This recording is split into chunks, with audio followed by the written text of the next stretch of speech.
हम लोग चैप्टर 5 कर रहे हैं प्राइम टाइम क्लास 6 मैथ्स का, और उसमें हमारा टॉपिक चल रहा था अभी प्राइम फैक्टराइजेशन।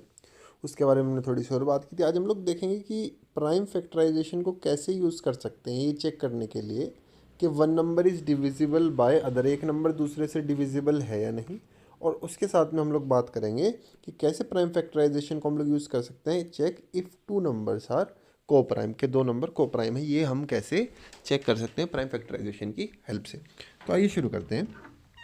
तो अभी उन्होंने क्या किया, हमको समझाने के लिए दो एग्जाम्पल लिए। पहला एग्जाम्पल क्या है, चलिए अभी 56 लेते हैं। 56 को प्राइम फैक्टराइजेशन करेंगे तो क्या आएगा, 2 क्रॉस 2 क्रॉस 2 क्रॉस 7। और 63 को करेंगे तो कितना आएगा, 3 cross 3 cross 7। Now we see that 7 is prime factor of 56 as well as 63। 7 क्या है, प्राइम फैक्टर है 56 का भी और 63 का भी। देयरफॉर 56 एंड 63 आर नॉट को प्राइम।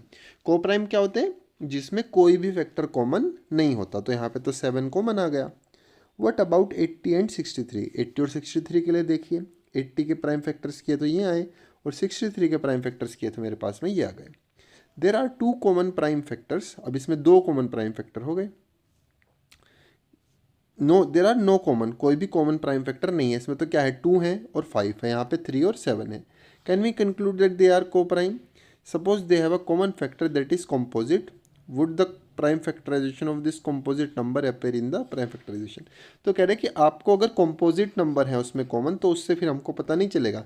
इसलिए हमको पहले क्या करना चाहिए, हमको प्राइम फैक्टर्स करने चाहिए और फिर देखना चाहिए कि क्या कोई कॉमन प्राइम फैक्टर है या फिर नहीं है। आगे उसने एक ऐसी एग्जाम्पल दिए हैं। अब मैं सेकंड पार्ट पर जा रहा हूँ कि प्राइम फैक्टराइजेशन से हम कैसे चेक कर सकते हैं कि एक नंबर दूसरे से डिविजिबल है या फिर नहीं है।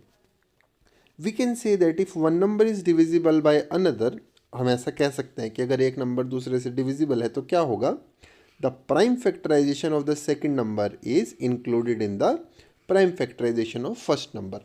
जो दूसरा नंबर है उसका जो प्राइम फैक्टराइजेशन होगा वो पूरा का पूरा क्या होगा, इंक्लूडेड रहेगा फर्स्ट वाले के प्राइम फैक्टराइजेशन में। अभी मैं एग्जांपल से हमको समझेंगे। We say that 48 is divisible bye 12, हमको पता है 48 डिविजिबल है 12 से, 12 फोर्स आर 48 होते हैं। Because we can divide 48 by 12, क्योंकि हम 48 को 12 से डिवाइड करेंगे तो रिमाइंडर कितना आएगा, 0 आएगा। How can we check if one number is divisible by other without carrying out long division. Division किए बिना हम कैसे जान सकते हैं, आइए देखते हैं। तो 168 इज डिविजिबल बाय 12, ये हमको चेक करना है। अब एक तरीका था डिवाइड करके देख लो, लेकिन हम दूसरे तरीके से इसको चेक करना चाह रहे हैं। क्या तरीका है, find the prime factorization of both, दोनों के आप प्राइम फैक्टर निकाल लो। तो 168 के प्राइम फैक्टर्स तो ये हो गए, और 12 के प्राइम फैक्टर्स क्या हो गए, ये हो गए। अब आप अगर ध्यान से देखेंगे, मैं पेन का कलर चेंज करता हूँ। ये जो पूरा 12 का प्राइम फैक्टराइजेशन 2 क्रॉस 2 क्रॉस 3, ये आपको 168 के प्राइम फैक्टर में एज इट इज़ दिख जाएगा।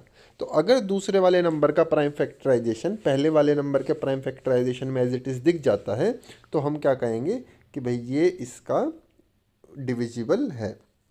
अब देखिए उसने क्या किया, 2 क्रॉस 2 क्रॉस 3 की जगह तो क्या लिख दिया, 12 लिख दिया, और जो बाकी नंबर बच गए थे उसकी जगह क्या लिख दिया, 2 क्रॉस 7 की जगह 14 लिख दिया। इससे हमको क्या पता चला कि 168 इज़ डिविजिबल बाय 12, वही चीज़ इन्होंने यहाँ पर लिख दी। ठीक है, इसके लिए कुछ एग्जाम्पल्स भी दिए हैं। अब अगले वीडियो में हम लोग करेंगे फिगर इट आउट, जो है पेज नंबर 122 पर।